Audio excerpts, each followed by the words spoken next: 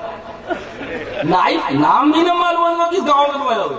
جیلان جیلان بولتے، وہ جیلان ضلع کا نام ہے، گاؤں کا نام کیا ہے؟ نائف، نون الف زبر نا حمزہ فیضی الف، نائف۔ تو ایران کے ایک شہر قبرستان کے ایک ضلع جیلان کے ایک گاؤں نائف میں پیدا ہوئے۔ کون سی ہجری میں؟ سن 470 ہجری میں پیدا ہوئے، انتقال 561۔ تو میں نے تاریخ بھی بتا دی پیدائش کی اور تاریخ وفات بھی بیان کر دی۔ قبر کہاں بنی آپ کی؟ بغداد میں، بغداد میں آپ کی قبر میں انتقال ہوا۔ حضرت کی بہت ساری کتابیں، 2 کتابیں تو مشہور ہیں، میری نگاہ سے گزر چکے ہیں، فتوح الغیب بہت پیاری کتاب ہے، اور غنیۃ الطالبین۔ غنیۃ الطالبین کے صفحہ نمبر 80 کو کھول لو، پیران پیر یہ فرماتے ہیں وَعْلَمْ أَنَّ لِأَهْلِ الْبِدْعَةِ عَلَامَاتٍ يُعْرَفُونَ بِهَا فَعَلَامَةُ أَهْلِ الْبِدْعَةِ الْوَقِيعَةُ فِي أَهْلِ الْأَثَرِ۔ صفحہ نمبر 80 پر غنیۃ الطالبین کے پیران پیر رحمت اللہ علیہ شیخ عبد القادر جیلانی رحمت اللہ علیہ لکھتے ہیں کہ جان لے کہ بدعتی لوگوں کی کچھ پہچان ہے، علامت ہے جس سے یہ لوگ پہچان لیے جاتے ہیں۔ علامات یعرفون بها، یہ بدعتی لوگ کچھ علامتوں کی وجہ سے پہچان لیے جاتے ہیں۔ پہلی پہچان کون سی ہے؟ ایک دم سری، فعلامت اہل البدعۃ، ان بدعتیوں کی سب سے بڑی پہچان یہ ہے الوقیۃ فی اہل الاثر، اہل حدیثوں کو برا بھلا بہت بولتے ہیں، ان کے عقیدے میں ان کے عمل کے اندر کیڑے نکالتے ہیں، رفع الغیر کہہ دو کر دو تو کہتے ہیں کنجھڑوا ہے، اور اگر یہ نماز میں زور سے آمین کہے آمین تو کہتے ہیں تھامو زمین۔ اس طریقے سے یہ مذاق اڑاتے ہیں جس کو کہتے ہیں کیڑے نکالنا۔ اور شاعر نے بالکل صحیح کہا کہ وہ نور بن کے زمانے میں پھیل جائے گا، وہ نور بن کے زمانے میں پھیل جائے گا، تم آفتاب میں کیڑے نکالتے رہنا۔ وہ نور بن کے زمانے میں پھیل جائے گا، تم آفتاب میں کیڑے نکالتے رہنا۔ تو بدعتیوں کی ایک مثال یہ ہے کہ اہل الحدیث کے عقیدے اور عمل کے اندر کیڑے نکالتے رہتے ہیں، ان کو کافر کہتے ہیں، ان کو برا بھلا بولتے ہیں، ان کو صراط مستقیم سے ہٹا ہوا کہتے ہیں، ان کو گمراہ گر جہنمی کہتے ہیں۔ در حقیقت پیران پیر نے ان کے بارے میں فیصلہ کر دیا ہے کہ ان بدعتیوں کی ایک پہچان یہ ہے کہ اہل الحدیث کو گالی دیتے، یہ اگر گالی دیتے ہوئے نظر آئے۔ اچھا یہ اہل الاثر کون ہے؟ بتایا گیا آگے صفحہ نمبر 85 کے اوپر، 80 کے بعد 85 کے اوپر لکھتے ہیں وَمَا إِسْمَ لَهُمْ إِلَّا أَصْحَابُ الْحَدِيثِ۔ یہ جو اہل الاثر ہیں جن کے بارے میں یہ دنیا بھر کی باتیں کرتے ہیں، ان کا صرف ایک ہی نام ہے وَمَا إِسْمَ لَهُمْ إِلَّا أَصْحَابُ الْحَدِيثِ، ان کا نام اہل الحدیث ہے۔ تو اہل اثر کہہ لو یا اہل الحدیث کہہ لو، تو پیران پیر نے کہہ دیا کہ اہل الاثر بھی ہے اور اہل الحدیث بھی ہے۔ ان کے اندر کیڑے نکالنا در حقیقت بدعتی ہونے کی پہچان ہے۔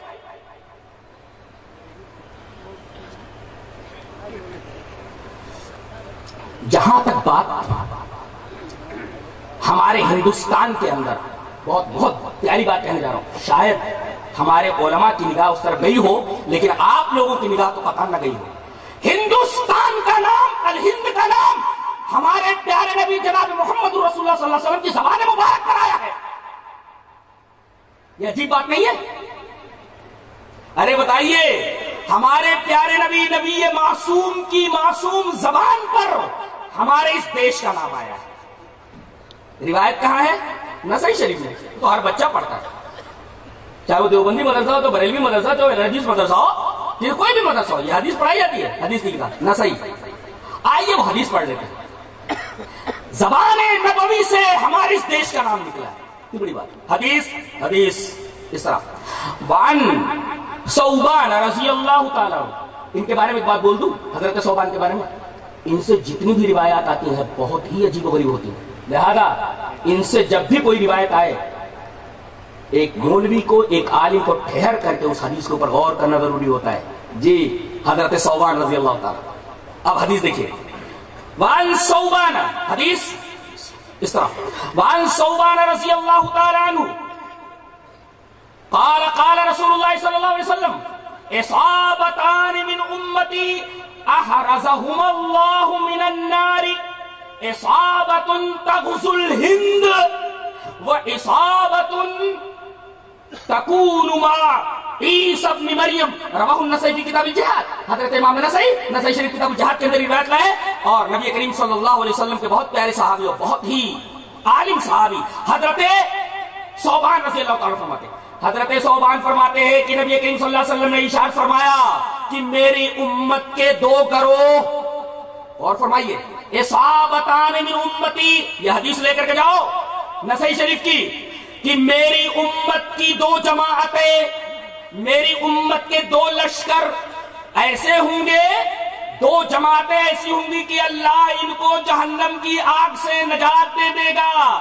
ایک جماعت وہ جو ہندوستان آئے گی، اللہ تغزو الہند، ہندوستان آئے گی، زبان نبوی سے، علامہ البانی نے اس کو سلسلۃ الاحادیث صحیحہ کے اندر ذکر کیا ہے، اس وقت کلام بھی نہیں ہے، حدیث صحیح ہے، سلسلۃ الاحادیث صحیحہ کے اندر علامہ البانی لائے، آپ یہ نہیں کہہ سکتے یہ حدیث ادھر ادھر کی ہے، یہ اٹھائیے سلسلۃ الاحادیث صحیحہ للالبانی۔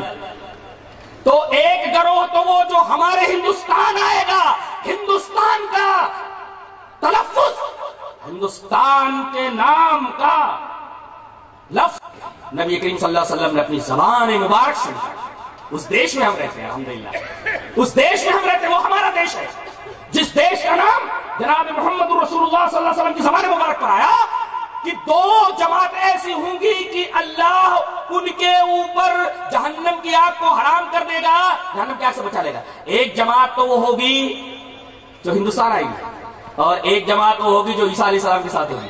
جی ہندوستان کب آئے لوگ؟ ایک بات بولتا ہوں پہلے، سن 15 ہجری کے اندر، یعنی حضرت عمر کے زمانے ہی میں، سن 15 ہجری کے اندر، غور سے سنیے، غور سے، سن 15 ہجری کے اندر حضرت عمر رضی اللہ تعالیٰ عنہ کے دور میں بحرین کے گورنر حضرت حکم ابن ابی العاص، ان کے بھائی عثمان ابن ابی العاص، ان کے بھائی حضرت مغیرہ ابن ابی العاص، یہ سارے کے سارے لوگ ایک لشکر لے کر کے سندھ پر آتے اور بھروچ تک آ جاتے۔ کب آئے ہیں یہ؟ سن 15 کے اندر۔ کتنی عجیب بات ہے، یعنی نبی کریم صلی اللہ علیہ وسلم کو ابھی دنیا سے گئے ہوئے چند ہی سال ہوئے کہ اسلام یہاں آ گیا۔ کب؟ سن 15 کے اندر۔ اسلام کون لایا پہلے؟ امام ابو حنیفہ لائے، وہ تو 80 میں ہوئے، 80 میں پیدا ہوئے، اور سن 15 کے اندر اسلام آ گیا ہمارے ہندوستان میں۔ اچھا، اور اس کے بعد سن 92 کے اندر خلیفہ ولید ابن عبد الملک، جس کا ایک گورنر حجاج ابن یوسف ثقفی، اس کی سرپرستی میں ایک لشکر سندھ پر آیا راجہ طاہر سے لڑنے کے لیے۔ محمد بن قاسم جو 19 سال کے تھے ان کی کمان میں آیا۔ یہ واقعہ کب کا ہے؟ سن 92 کا۔ اس وقت امام ابو حنیفہ کی عمر کتنی تھی؟ 11 یا 12 سال کی، چھوٹے سے تھے۔ یہ آنے والے کون آئے؟ امام کے ماننے والے نہیں، یہ حدیث کے ماننے والے، قرآن کے ماننے والے آئے۔ اسلام اس طریقے سے آیا، سن 15 کے اندر سے شروع ہوا، سن 92 کے اندر یہ لوگ آئے، اور سن 92 سے لے کر سلسلہ چلتا رہا سن 95 تک، مسلسل 3 سالوں تک یہ اسلام ادھر آتا رہا۔ اچھا، اب معاملہ رہا حضرت خواجہ اجمیری رحمت اللہ علیہ کا۔ خواجہ اجمیری رحمت اللہ علیہ در حقیقت جنوبی ایران کے ایک علاقے سیستان کے اندر پیدا ہوئے سن 536 کے اندر، اور انتقال ان کا ہوا سن 635 کے اندر۔ اچھا، یہ چلے مکہ آئے اور مکہ سے مدینہ آئے، اور ان کے جو پیر تھے عثمان ہارونی، مرشد ان کے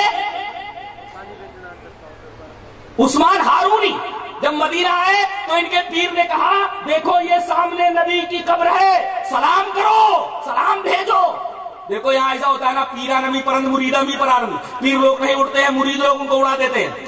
کہا کہ سلام کر میرے بچے، کہا کہ السلام علیکم یا سید المرسلین، سلام ہو تم پر اے سید المرسلین. قبر سے آواز آئی وعلیکم السلام یا سلطان الہند.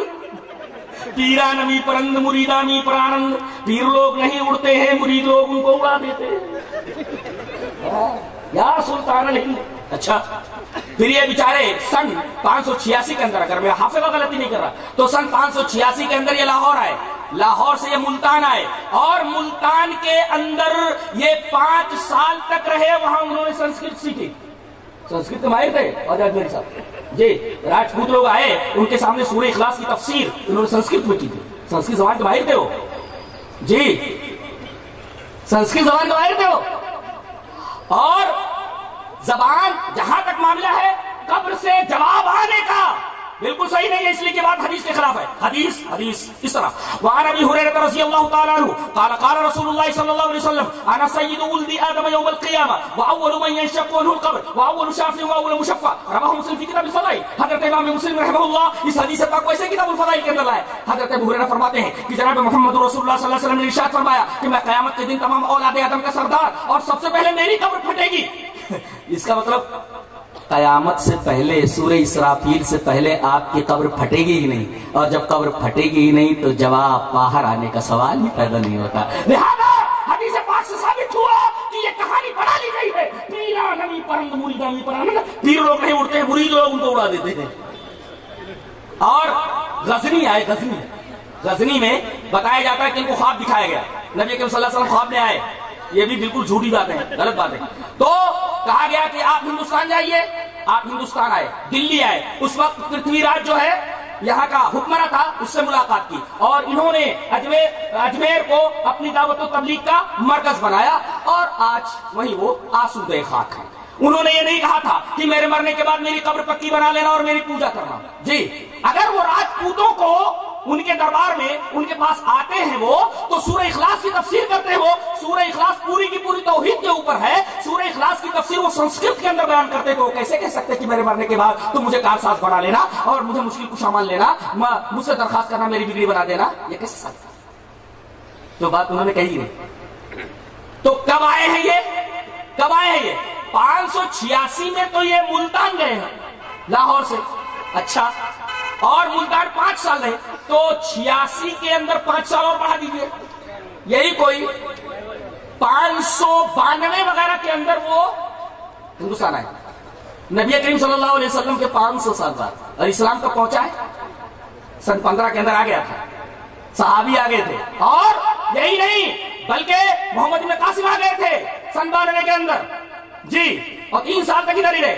اور ایک واقعہ بیان کر کے میں بات کو ختم کروں گا. آپ حافظ عماد الدین ابن کثیر کی البدایہ والنہایہ پڑھیے، اور ابھی میرے عزیز عبدالغفار نے اس کو ویکیپیڈیا سے نکالا، جو کہ مستند انسائکلوپیڈیا ہے، اس کے اندر نکالا. تو اس کے اندر یہ لکھا ہوا ہے کہ معجزہ شق القمر، نظر ابن حارث آیا، عاص ابن وائل سہمی آیا، ابو جہل آیا اور کہا کہ اے محمد اگر تم کہتے ہو صلی اللہ علیہ وسلم، اگر تم کہتے ہو کہ تم نبی ہو تو یہ چاند چودھویں کا چمک رہا ہے، اس کو 2 ٹکڑے کر کے بتاؤ. نبی کریم صلی اللہ علیہ وسلم نے اپنی انگشت مبارک چاند کی طرف اٹھائی، چاند 2 ٹکڑے ہو کر کے، ایک ٹکڑا جبل ابو قبیس پر، ایک ٹکڑا جبل قیقان کے اوپر ٹھہر گیا. اس کے بعد بھی ایمان نہیں لائے. حقیقت یہ ہے کہ اگر آدمی حق کو قبول نہ کرنے کا فیصلہ کر چکا ہو تو آسمان سے اگر فرشتوں کو اترتا وہ دیکھ لے، مردے اس سے بات کرنے لگے، وہ ایمان نہیں لاتا. وَلَوْ أَنَّا نَزَّلْنَا إِلَيْهِمُ الْمَلَائِكَةَ وَكَلَّمَهُمُ الْمَوْتَىٰ. اگر آدمی حق کو نہ قبول کرنے کا ذہنی فیصلہ کر چکا ہو تو اگر وہ آسمان سے فرشتوں کو اترتا ہوا دیکھ لے یا مردے اس سے بات کرنے لگے تو وہ ایمان نہیں لاتا. لا یؤمن، ایمان نہیں لاتا. جی تو جب یہ چاند 2 ٹکڑے ہوا، جی اس وقت کیرالا میں ایک جگہ کا نام ہے کوڈنگلور، نا کوڈنگلر، ایسا کچھ نام، کوڈنگلر نام اس کا. وہاں ایک راجا تھا چیرمن پیرومل.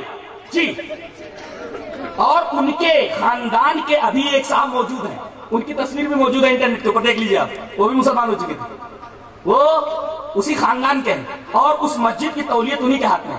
جی تو یہ راجہ اپنی بیوی کے ساتھ ماں زوجتے ہی اپنی بیوی کے ساتھ یہ محل کی چھت کے اوپر گھوم رہا تھا. اچانک اس کی نگاہ گئی آسمان کے اوپر، دیکھا کہ چاند دو ٹکڑے ہو کر ادھر ادھر ہو گیا. بڑا حیرت زدہ ہوا اور پھر اس نے تفتیش کی. پتا چلا کہ ایک نبی مکہ کے اندر ظاہر ہوئے اور اپنے آپ کو اللہ کا نبی کہتے ہیں. فوراً صاف آرہا مکہ کی طرف سفر کیا. وہ آئے، ایمان لائے. نبی کریم صلی اللہ علیہ وسلم نے ان کا نام عبد الرحمن رکھا. واپس جب ہوئے عدن کے مقام پر، عدن کی بندرگاہ کے اوپر بیمار ہوئے اور انتقال کرنے سے پہلے ان کے ساتھ جو ایک صحابی تھے جن کا نام مالک ابن دینار ہے، مالک ابن دینار کی قبر یہ منگلور کے کہیں آس پاس ان کی قبر موجود ہے. وہ ان کو بھیجا اور کہا کہ میری قوم کے پاس میرا یہ خط لے کر کے جاؤ. دیکھیے یہ بات کب کی ہے؟ جب نبی کریم صلی اللہ علیہ وسلم ابھی مکہ میں ہے، ابھی مدینہ نہیں آئے. اسی وقت یہ آدمی مکہ پہنچ گیا اور وہاں سے ایک صحابی ادھر آتے ہیں اور اس طرح نبی کریم صلی اللہ علیہ وسلم کے مکی دور ہی میں اسلام یہاں آ گیا کیرالہ کے. اس سے اس مسجد کا نام ہے مسجد مالک اور اس مسجد کا نام ہے مسجد چیرامن. یہ مسجد کا نام ہے مسجد چیرامن پیرومل. یہ مسجد ابھی موجود ہے. میں نے پورا نکالا اس کا، عجیب و غریب مسجد ہے اور اس کے اندر چراغ ہے، ایسے عجیب و غریب قسم کا چراغ ہے. یہ بتاتے ہیں کہ اسی دن اس کی بنیاد سمجھو اس کے ذہن میں ہو گئی. سن 6 کے بعد یہ مسجد کیرالہ میں بنائی گئی. اب یہ کہنا کہ انگریزوں کے زمانے سے پہلے اہل حدیث اپنی مسجد بتائیں، ہم پوچھتے ہیں کہ سن 80 سے پہلے کس کی مسجد ہے؟ آپ جواب دو. اہل حدیث کے پاس تو جواب پہلے سے تیار ہے، قرآن و حدیث کی روشنی میں. تو حضرت خواجہ اجمیری آئے ہیں تقریباً 592 کے اندر. اس سے پہلے اسلام یہاں آ چکا ہے. لہذا یہ کہنا کہ انہوں نے ہی سب سے پہلے آ کر کے اسلام پھیلایا، یہ بات پائے تحقیق کو نہیں پہنچتی. بتایا چلا کہ سب سے پہلے کتاب و سنت کی شعاع، کتاب و سنت کی روشنی یہاں آئی ہے. اللہ تبارک تعالیٰ ہمیں اس بات کی توفیق دے کہ ہم مسلک اہل حدیث کو سمجھیں اور قرآن و حدیث کے اصولوں کے اوپر چل کر کے ہم اپنی آخرت بنائیں. اور جب تک زندہ رہے اللہ تبارک و تعالیٰ ہمیں ایمان اور اسلام کے اوپر زندہ رکھے، اس مسلک کے اوپر زندہ رکھے، قرآن و حدیث کے مسلک پر زندہ رکھے. موت دے تو اس مسلک کے اوپر، قرآن و حدیث کے اوپر خاتمہ بالخیر کرے اور آخرت میں نبی کریم صلی اللہ علیہ وسلم کی سفارش کے دائرے میں لائے اور جنت الفردوس کرے. وآخر دعوانا ان الحمد للہ رب العالمین.